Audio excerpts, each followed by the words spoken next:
was so nervous I couldn't watch it. I was just in pieces. There were some great moments in the game. I mean, Adrian Purtell's offload for the Williams try was absolutely out of this world. Yeah. That's an example. But and Matty Blythe scored a try with a ridiculous moustache as well. He was another player you brought in just for that part of the season, but I suppose it's not quite in the same category as Bill Tupou, probably. Not in the long run, no. But yeah, it had a couple of good moments, but it was a horrible game to watch. It really was. Yeah. Tension. And... Yeah. Oh.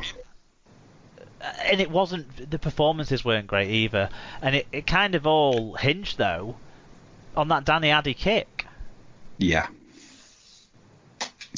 It's one of those things, isn't it? I think, in years to come, we can look back at the £1 million games, and they've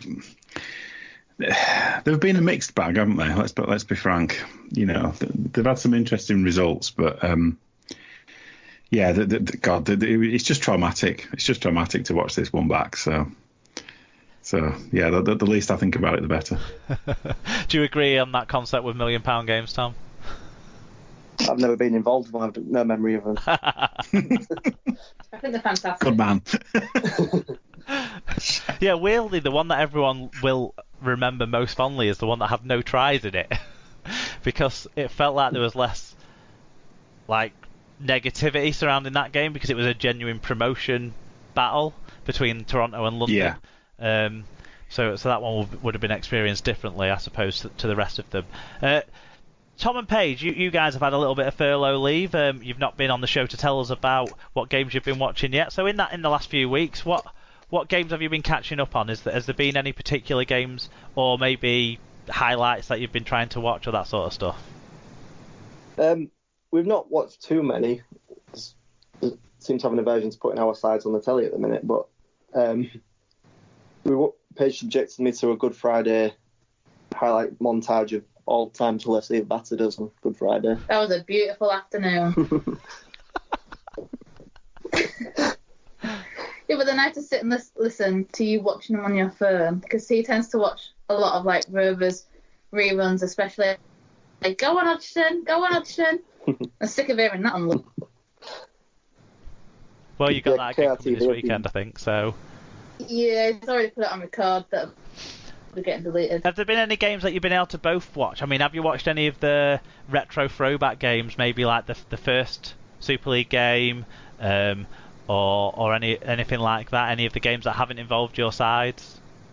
Not really. We did watch the one where Ryan Hall scores the winner in the last minute against Huddersfield. Oh, that was on Friday night, wasn't it? Yeah. I think we watched the run before. It was on a couple of weeks ago as well. Yeah, we watched that one. That was a fun game. I watched a few on Hull FC Live, like the 2005 one that was on the other night. Against Warrington. Versus Warrington. Joey's going home. Wayne and Jamie Thackeray and all them. That was good to watch. So how much do you remember from going to games like that, or is it sort of reliving them with almost a fresh memory almost? I remember quite a bit of them. Still give you goosebumps when you watch them. Yeah. When you win. Yeah, definitely. The games that go back further in time are the games that give me more excitement watching them again. Wigan have been rerunning the 2010 season in the last week. So I watched bits of the highlights. I haven't sat down and watched any of the full games, but reliving something from 10 years ago is more exciting, I think, than reliving something that happened last year, like a lot of the games that have been put on the R-League and that sort of stuff. Yeah, you kind of forget about some of the players that played for you. Like when I was watching the 2005 one the other day, it was like Nathan Blacklock, and it was like Sean McMenemy and stuff like that. It's like, oh yeah, forgot about those guys. Yeah, that is true, isn't it? And actually, watching those older games, maybe if people might want to try and watch those older games this week, because next week we're going to be talking about sort of unsung heroes and players that you kind of forgot were part of great sides. So actually, that kind of is a good good pointer for that, because like Blacklock was a big part of that Challenge Cup run, for example, and you don't he was, you don't really think of like maybe like the importance of switching him to fullback sort of 10 minutes into that game or whatever. Weird things like that you wouldn't really think about until you go back and watch those games. Yeah. This brings back some good memories. Excellent stuff. Sarah, Alan, have you watched anything else in the last week? I haven't, no. Not much. Much like yourself, you kind of. I'm looking for classics, really. I'm not, with the greatest will in the world, I'm not really interested in games from last year or the year before that. So I'm looking for classics, and I haven't really seen anything I've fancied this week. But yeah, our league showed the 2019 Women's Challenge Cup final, and it's a game that I was at and watched again after. So I kind of feel like, and it's less than a year ago, and even though it was a really good game between two really good sides, I kind of feel like, well, I don't want to watch a game that I remember all the key parts of really well. No. Yeah. So it's a bit of a shame there. But anyway, please, if you watch any games over the next week or any highlights or compilations or anything, send in a match review of it all and we can talk about it next week. It's something we enjoy doing. But next, we're going to get on to something that I think Paige is bang ready for, and that's talking about stadiums.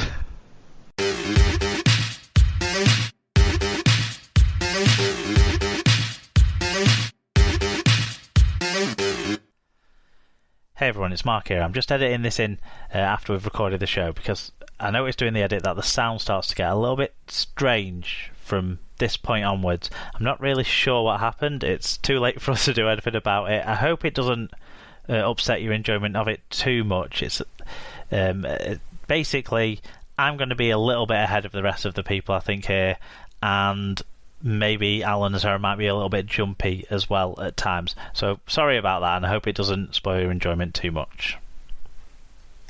So we're talking stadiums this week on the Super League pod, and we're actually it's prompted a really good response, and there's a couple of names who we haven't had get in touch for a few weeks as well, which is really cool to get a few new people involved to talk about. But we've got two special guests on this week. We need to start with them. And Paige, you've been chomping at the bit throughout to talk about the stadiums that you love and hate. So why don't you get us started with maybe your favourite away grounds to visit first of all?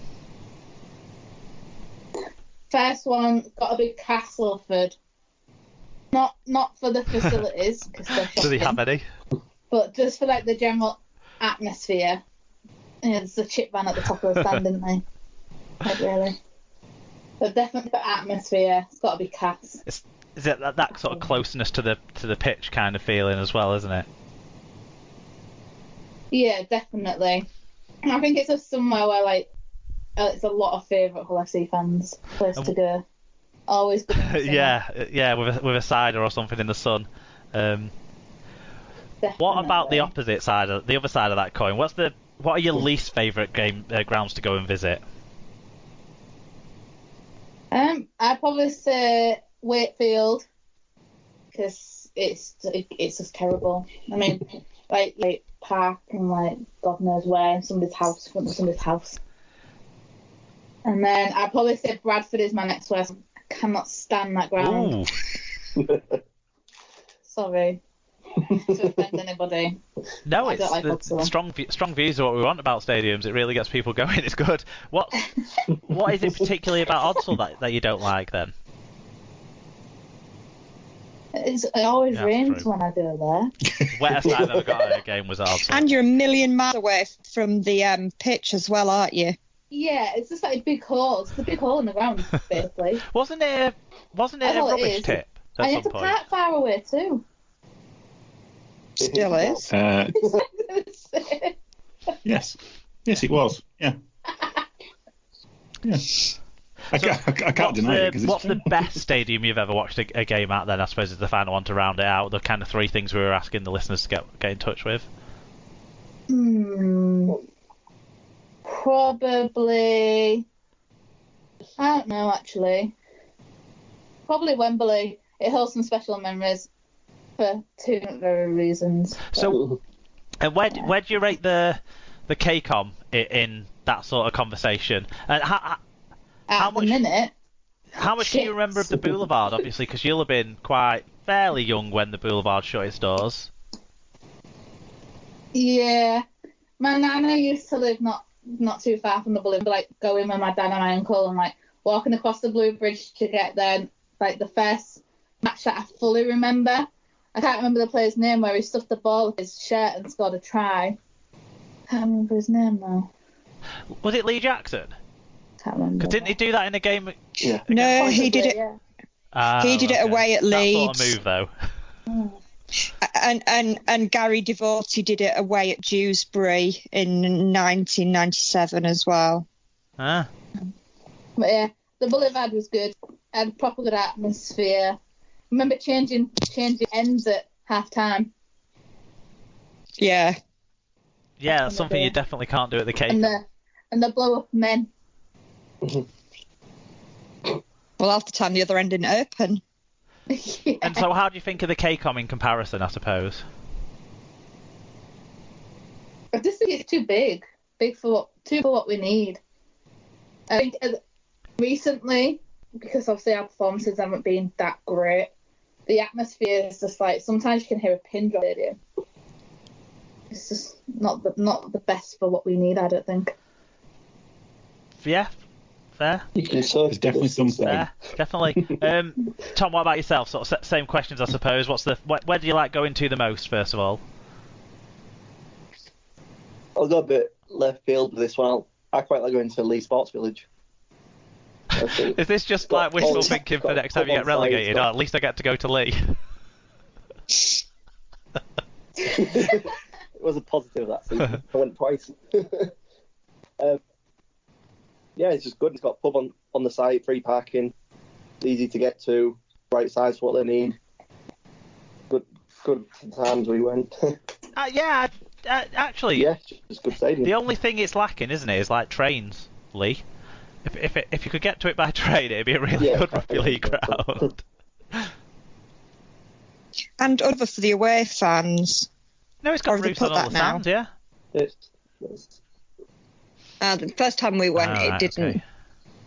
And we got so wet.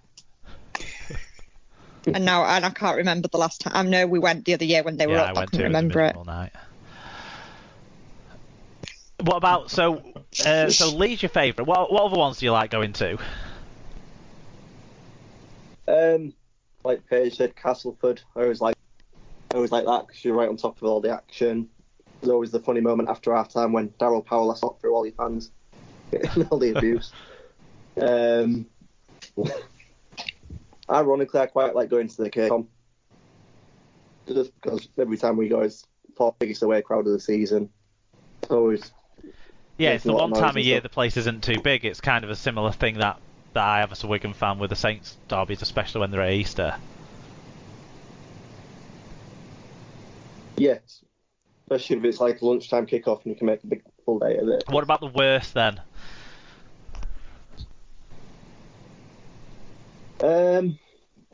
I've been back in the old days when Cruisers were in Super League, Wrexham. That ground was when you stood on one side, you could see the other ground literally sinking into the ground. I never went to watch a game at Wrexham actually. So, what do you mean? You're in the away stand and you look towards what I assume was the home stand. There's not many fans, so you couldn't really tell.